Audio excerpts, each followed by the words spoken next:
Hi, this is Chad Moore. We are excited about this podcast and we're excited about this first episode that you are about to listen to. We actually recorded this episode in late summer, and unfortunately, we were trying to figure out and learn along the way. And so some of the audio of this episode is a little funky, but I promise we'll get better every single episode. And enjoy.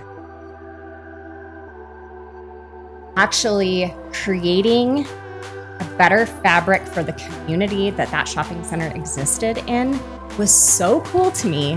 And that is what inspired me to want to really jump ship and actually do sales full time. Welcome to the Mountain West podcast. Welcome to the pod. I'm Chad Moore, and today we have a really, really cool conversation with women in commercial real estate. A conversation highlighting the women driving progress and leadership in commercial real estate. And today I am joined by Stephanie Buranek, Skye Galley, and Allred. Pretty awesome. So let's jump into it. I want to talk about career growth. I want to talk about leadership and just basically where the industry is heading and your guys' experience in the industry. First thing, if I could, I'd love to just get an introduction from each of you. Talk about where you came from, what your deal is, what you're working on, what discipline you're working in specifically. Stephanie, you want to take us? Yeah, absolutely. I'm Stephanie Buranek. I am a retail expert. I focus primarily on agency relationships, really love a listing, in part because I think it allows me to build long-lasting relationships, which I really enjoy a lot. I've been working in brokerage for about 12 years now and have always specialized in retail. I'm Skye Galley, and I specialize in office and retail products and do both landlord and tenant rep and work with owner-user sales in the market. I'm Allred. I specialize, I guess I should start. I've been in the business for about 5 years. I kind of had a unique situation where I got brought in as an assistant and kind of worked my way into the broker world. And I mainly focus on industrial. We do a little bit of office and some land, but primarily industrial flex across the board. So, yeah. Awesome. Thank you.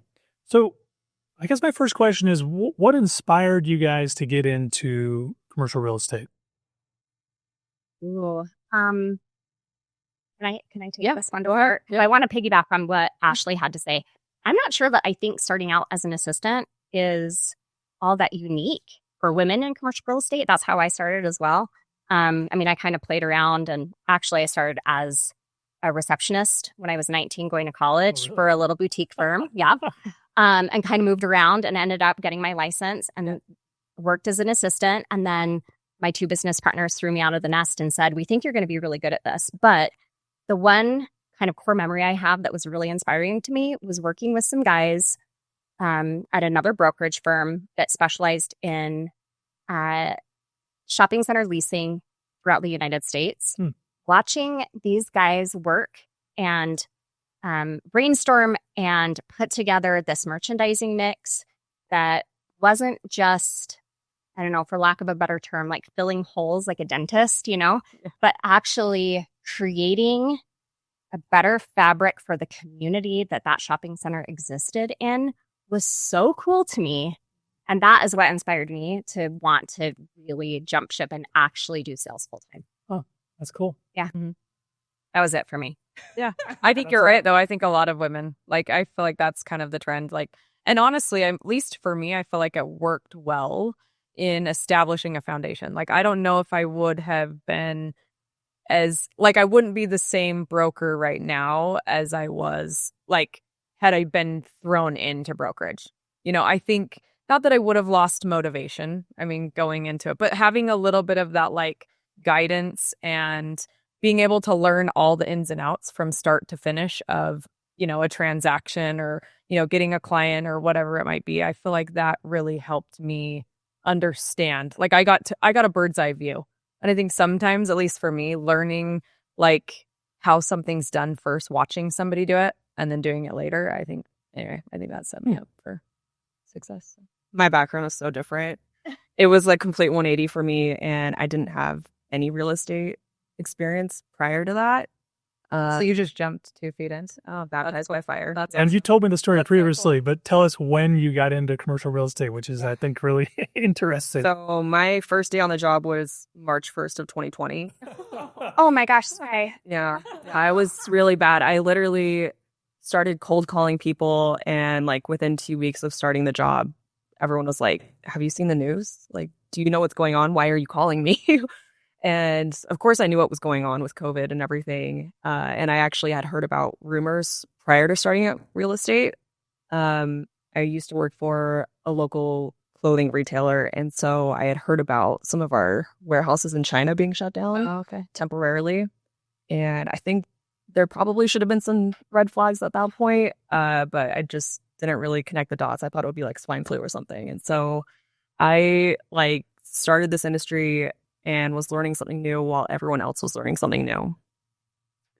Yeah, when you told me that the first time, I was like, wow, that's amazing.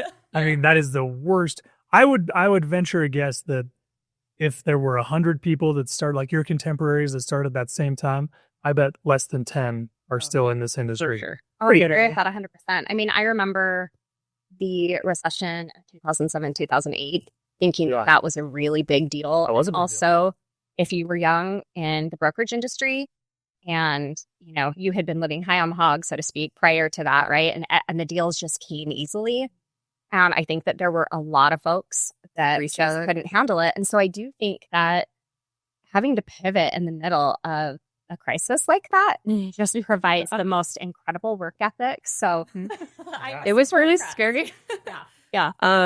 I had talked with a lot of brokers like leading up to that decision. Like it had taken me, it was about a full year process, but like 6 months of dedicated work to getting my license, saving money, interviewing brokers, and like really understanding what went into that before I jumped ship. And so everyone I talked to like gave really good advice, and most people were like, you know, it's a slower turnaround than residential. So you need to have about 1 year to 2 years of savings, especially if you want to do investments. Mhm.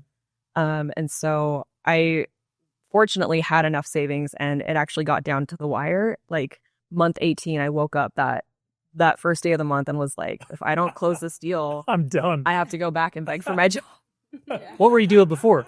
I was working for Cool KUHL, so doors at happening, and I was a business analyst for them. And so my background is marketing and finance. I double majored. I was doing a lot of like that business analysis for them. And so I never wanted to go into real estate. I dated someone who was a residential real estate agent. He was like, you'd be so good at this. And I was like, no, I don't think so. But I realized that I wanted to be my own boss. And so through like this whole process, I landed on real estate and then realized there's a huge difference between residential and commercial. And so commercial is like the perfect fit for my personality and just my background. What do you guys think is different? Because in residential, there's a ton of women in residential real estate, and they're obviously great. There are far less women in commercial real estate. Like, what do you think the difference is between residential and commercial that drives more women to that side versus commercial? I want to say it's the emotional aspect. I was like, who wants to say it? Yeah. I don't care about chimneys and staircase. I think I would kill myself if I had to listen to a couple argue over paint colors. And commercial is still emotional, but it's, you know, a lot more money, more ego, and Yeah. What if the numbers don't make sense? Then they don't make sense. It's pretty simple. business. yeah, I agree. I think it's a little more cut and dry. Yeah, I agree. It's funny you say that because I actually, a long time ago, I started in residential. My dad was in residential and commercial, but he was selling homes and building homes. And so I did that for a little bit. And I didn't like it because of the emotion side. I just felt like there were way more emotions than I liked. And I was kind of drawn to the commercial side because it was less emotions. Like you said, still emotional. Yeah. But it's kind of a different emotion. It's usually just like guys yelling at you that, you know, he wants $1 million off or whatever. The ego. Yeah. So I'm going to put you guys on the spot because I was thinking of something while you guys were talking right there. Each of you have I know each of you, I've worked with all of you. You guys are awesome. And each of you have, I would guess, similar attributes. And so if I just went around the room and just the first thing that comes off your top of your head, like what are one or two attributes that how you would describe yourself? Just right off the top of the head. I think I'm strong-willed. Yeah. Strong. I was going to say, independent. Independent. Resilient. Resilient. Okay. Yeah. I think, commercial real estate brokers are a weird breed to begin with, right? And people always ask me, like, what does a commercial real estate agent have to do to be successful? What attributes do you have to have? And I'm always like, you could be organized or disorganized, or you can be smart or kind of dumb. Like you could be all kinds of things. There's all walks of life. It really doesn't matter. But there are a few things that are important on the attribute side, and being resilient, hardworking, thick-skinned, some of those things. And you guys really embody a lot of those things, or all of those things. So here's an interesting question, and it's kind of the elephant in the room, right? But commercial real estate is a male-dominated industry. And at our company, we have really tried to promote and foster women, and I feel like we've done a pretty good job of that. We have a ton of work still to do. But let's talk about the elephant in the room for a second, which is you guys are in a male-dominated industry, yet you guys have figured out a way to navigate that super successfully. A lot of women, most women actually, in my experience in 27 years or whatever, have not been able to do that. But you guys have risen to the top. How? I think that one of the things I like about commercial real estate is the fact that it's not all the time that you can create boundaries for yourself. And I think that for me personally, I've applied those boundaries to the men that I work with. And I also think that if I don't like the topic of conversation that's being had amongst a group of men, I change the conversation. And I think that that's not just helped me to navigate, but I think it's helped me to succeed in the industry. And I don't feel like I have experienced a lot of the horror stories that I've heard from other female counterparts in the industry because of it. I think going into it, it's like, with most business, it's going to be male dominated. And so I'll be in a room of 100 people, and I know I'm only one of 10 who are female brokers, not staff, not admin, actual brokers who are in the trenches and really understand what this job looks like. And to be quite honest, I feel really comfortable working with men for the most part. There have definitely been times when I think things have been inappropriate, whether it's a colleague or a client. And like Steph said, you just change the conversation or create boundaries. And so I've had to do that a few times, but I look at it more as to be the anomaly, you can use that as a strength. And I think, Bryce Blanchard, who's a legend in this business, he kind of mentioned that to me the first time I met him, but, use that to your advantage in a good way. Yeah. In a good way. Where I was going to say, I feel like there's two ways to look at it. Like sometimes, me or I don't know, my personality might not work for a client, but sometimes it does because I am a female. And so with my partner being male and me being female, we kind of can tag team the client's needs or maybe their personality or whatever. And I feel like you guys too. I feel like it really can be an advantage because you're kind of that, I don't want to say diamond in the rough, but kind of you're kind of you are the one that in the event that a client does need a little more, connection as far as, because women are really good at relationships. We're really good at that. And so I feel like sometimes when there's a client that might need a little bit more of that, we can step in and really take care of that. So, yeah, I've said for decades to a bazillion people that women are better negotiators than men. I really believe that. And I think there's a lot of reasons for that. But one of them is women can disarm people a lot easier than men. Men have huge egos. Not to say women don't have egos too, but women or men have an outward ego. And there's always just a lot of fighting between guys on either side, right? Or whatever. But women, at least again, this is just my experience, just are better negotiators, better at disarming people. That's my feeling. I would say that for sure. Yeah. And I do think, to both of your points, it is an advantage to be a woman in this industry because there aren't very many of us. Yeah. So I think oftentimes we're invited to the table where otherwise we might not be. And I think that gives us an opportunity to share our unique perspectives. And I agree. I think that that's really valuable. Giving like specific examples, not super specific, but just things that have happened to you as a woman in the business, whether early on or now or whatever, that was uncomfortable and that you were able to navigate through, or anything like that? I could probably share. I mean, I had a client that it was a tenant rep situation. We were touring him through one of our listings, and we were talking on the phone, communicating, and we were trying to, discuss the details of the letter of intent and go through the steps. And then as soon as the conversation went a little bit quicker through text, it was easier to transfer the information. There was a point in time when the text messages shifted, and I could tell, and, we've talked about this a little bit before, but you kind of have to be aware, there's a point in time where friendly and,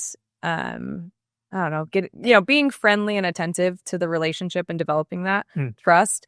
Sometimes there's a point in time where it starts to shift. And so I could sense that was the case, was getting, I guess, at least what I would say, a lot of people would say were inappropriate texts.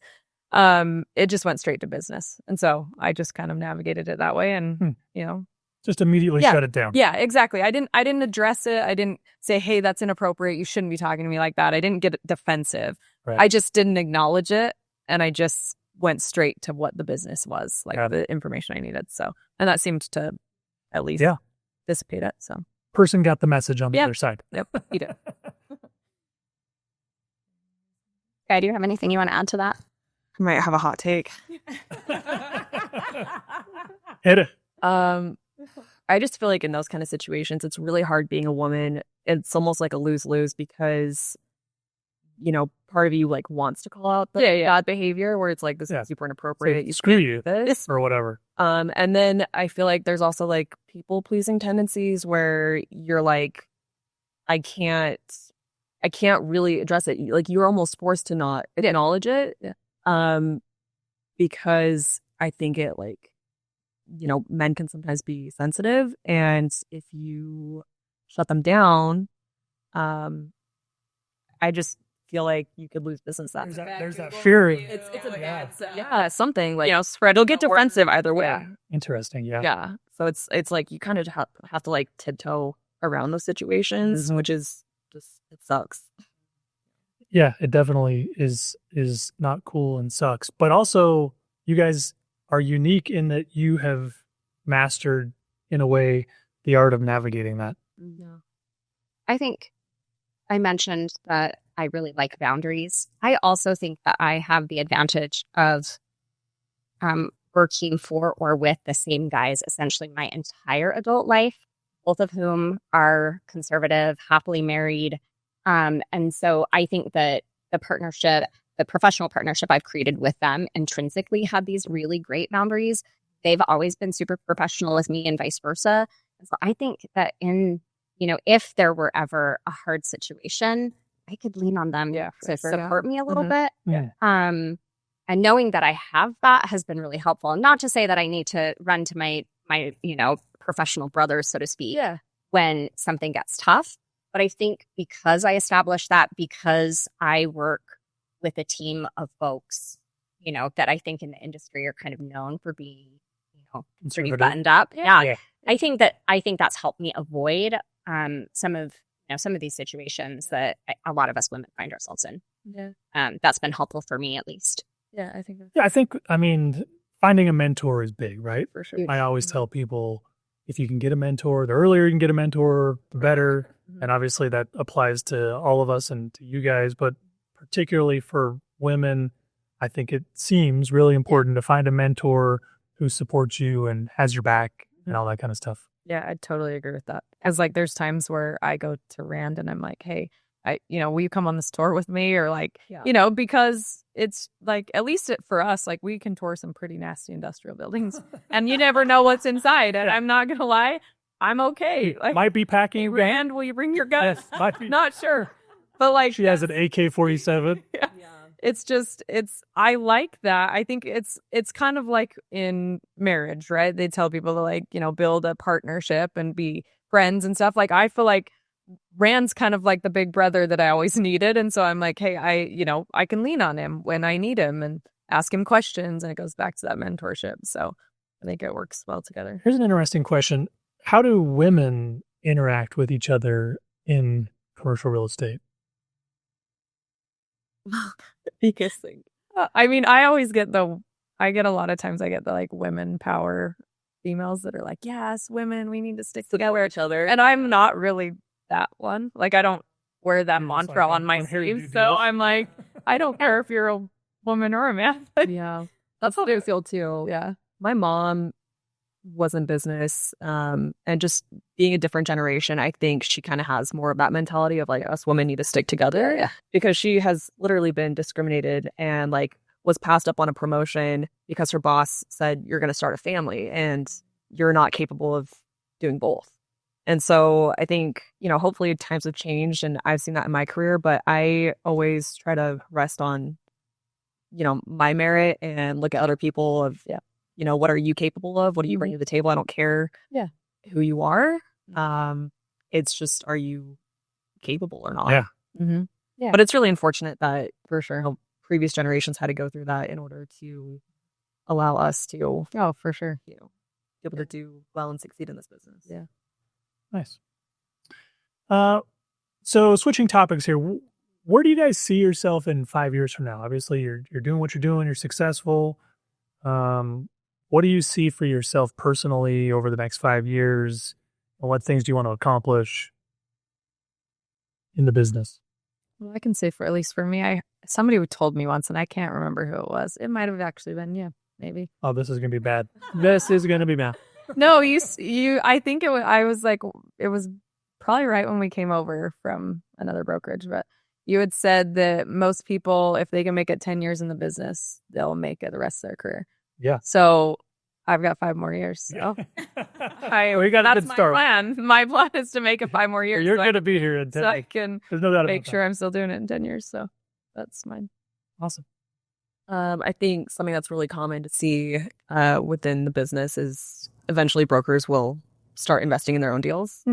And so, in order to get out of this rat race, like you eventually need to It is a rat equity. race. It is It really is. a rat race. Yeah. So that's what I would like to start working towards, is actually owning property in Salt Lake and investing in these deals that we know about, having equity in this market. Yeah, that's a great point. And I say a lot, brokerage is a young person's game. It's a young person's game.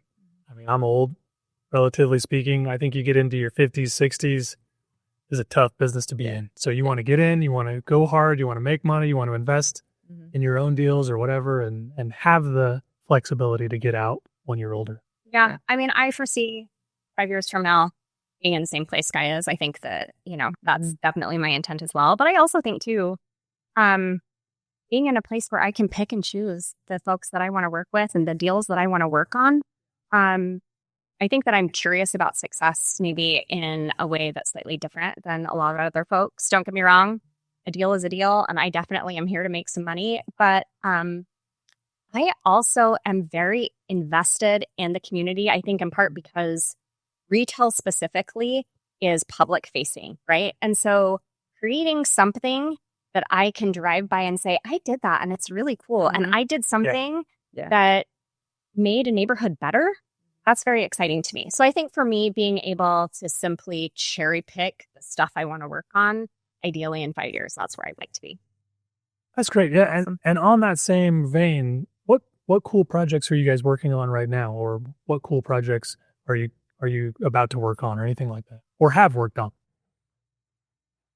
Well, I guess I can say we have a big project in Centerville, right off I-15, right by the Megaplex. So, we've got our last lease out for signature. And that Nice. park will be full. So it's really cool. I feel like there hasn't been much up along I-15 in the last, at least in Davis County, right on the freeway. So I feel like it's a good staple. It's kind of like the first big project Rand and I have done as a partnership. So I'm really proud of that. So Cool. congrats. I would say one of the projects I'm working on is Pierpont Avenue with Andy and Lance. Yeah. That's a big one. It is kind of a staple in downtown Salt Lake next to the Gateway. And I think for a long time there was some deferred maintenance there. Previous ownership maybe didn't invest in it, love it as much as it needed. And so we're working with Asana Partners, who's come in and they own 3 big projects in Salt Lake, one of which is Pierpont. So they've gone in over the past few years, all new plans, updates, storefronts, and we are working on leasing that up and getting a lot of local boutique kind of shops in there, which is super fun. I want to be able to support the local community. And so that's been a really fun project to work on, and we're excited to lease it all up. That's a great project. Yeah. Skye and I are actually at the finish line of the transactions over there. I am a big fan of that project. I think for me, it is historic Main Street, Midvale. I have a developer client that owns a substantial amount of property down there. Midvale City is really invested in that district and making it like an arts, entertainment, and dining district. And I am a huge fan of adaptive reuse. I love that. And there is no main street in the state of Utah that I'm aware of outside of Magna, maybe, that is not controlled by UDOT. So they can actually shut down the street and do It's a city. Their own city Yeah. stuff. Yeah. Yes, That's cool. it is so exciting, but I also feel like the key players and owners on the street are also invested and they have a shared vision. That is truly, in my opinion, a legacy project, and I am so excited to be working on it because I'll have a hand in that. Yeah, that's cool. I actually, I'm in commercial real estate, and I hadn't driven through Midvale Main Street until like 15 years ago. Did you So- stop and buy your wife something from Cactus Central? There was nothing there, Michael. But I would encourage people, like most people were thinking, Midvale Main Street, what in the world? Where There- it's like there- where is Midvale Main Street? There is actually a really cool downtown Main Street in Midvale. So It has a lot of historical charm, I think. It does. It's really Yeah. pretty. yeah, for sure. Last couple things. I think you already said something, but what piece of advice or leadership or whatever have you received from somebody over the years? It's kind of your like core mantra, what you think about a lot. My mentor told me, if you list, you'll last. And he also followed that up with That's such an old school. You're like, Buyers are gee, for sure. But what did he follow up with? buyers are liars. Fires. I love that. So, McShawn Thompson, he's my OG mentor, been in the business for, I think, 10 years now. And so when we first sat down and started working together, she was like, the only thing you need to know is if you list, you'll last. And that has stuck with me over the years. I'm kind of all over the place. I do a lot of landlord, tenant rep, but then also sales. And so, I've been on both sides of that. And I do think like having a listing, having your sign up, having marketing materials, you're able to field more calls, better understand the market. And you actually have the listing. So you know that whatever you're working towards, if you get something done, you'll get paid on it. And so, I think that's the best piece of advice I could give someone starting the business after finding a good mentor. Yeah, that's great. Mine's fail forward. My business partner used to say that all the time. If you don't try, you never get the opportunity. And also, if you fail, what can you take away to better yourself for the next try? Yeah. And I love that. So I wake up every morning hoping to fail forward, I guess. I think that's good because it's like, every deal's so different, and I think you can learn something from everything. And, the ones that don't work out hurt way more than the ones who do, even if it was a painful process. And if you can take something away from every deal, you'll have so much knowledge. Yep. Awesome. So before we wrap up, let's jump into just a quick commercial real estate trend. At the end of each of these podcasts that we do, we kind of delve into a quick trend that we're seeing in the current moment. And for me right now, I feel like every client I speak with over the phone is like tariffs and interest rates. It's the two things that I constantly hear. I'm going to leave this podcast. I'm going to walk up to my desk and I'm going to do 5 calls and I'm probably going to hear that 3 times. So, are you guys hearing that same thing? Oh, yeah. Yeah. I mean, ladies, if you don't mind me speaking up, I don't have a crystal ball. I don't know what's going to happen with tariffs or, frankly, with interest rates at this point, right? It's all up in the air. But what I will say and what I feel like I'm trying to provide to clients is that Utah is phenomenal at weathering the storm. We have such an insulated economy in the state. And of course, we can't control the global economy by any means, but we can certainly we can see better outcomes here in the state of Utah, I think, than in other areas of the country. Yeah, other markets. I agree with that. I had a deal earlier this year. We were in LOI negotiations for a really cool property in an up-and-coming area of Holiday. And she owns a fitness studio, already has an existing location, I think 10 years under her belt. And so this would be an expansion for them. And we got really close on deal terms, but this was right when tariffs were hitting. And so we ended up pulling out of the deal because she wanted to see what was going to happen with her customer base. How does this affect their monthly memberships and everything? So, and I don't have an answer yet. We hope to revisit that deal in the fall once she has a little bit of time to let things settle. But I mean, personally, we see cost of living going up and inflation and tariffs affecting that too. And you adjust. You just adjust over time. We have no choice. Yeah, that's right. Yeah, I think it's the same thing. I mean, you want to be able to say something to a client that sounds really intelligent and cool. Yeah. But the reality is we don't know. Nobody knows. Yeah. And we're completely at the mercy of so many different fundamentals. And interest rates are probably the biggest thing for us in this industry. And I honestly can't tell you if they're going to be higher or lower next month. I think they'll be lower next year, but I don't know. There were a ton of people that thought they would be lower this year. Yeah. And they're not. Yeah. So, and there's also that weird thing where even if the Fed lowers interest rates, will the 10-year Treasury move? And so lots of crazy stuff out there right now. It's a really interesting and wild time to be in commercial real estate and constantly evolving, constantly changing. And that's kind of why we like it. It is crazy. Yeah. So Every day is different. That's it. That's the pod. And big thank you to each of you for being on the podcast. And also, if anyone's interested in office, industrial, retail, or real estate deal, these are your brokers. These are power brokers, and reach out to them and make some deals. So thank you again, and thank you everybody for tuning in. Catch you next time. I swear my phone was on airplane mode. It is on airplane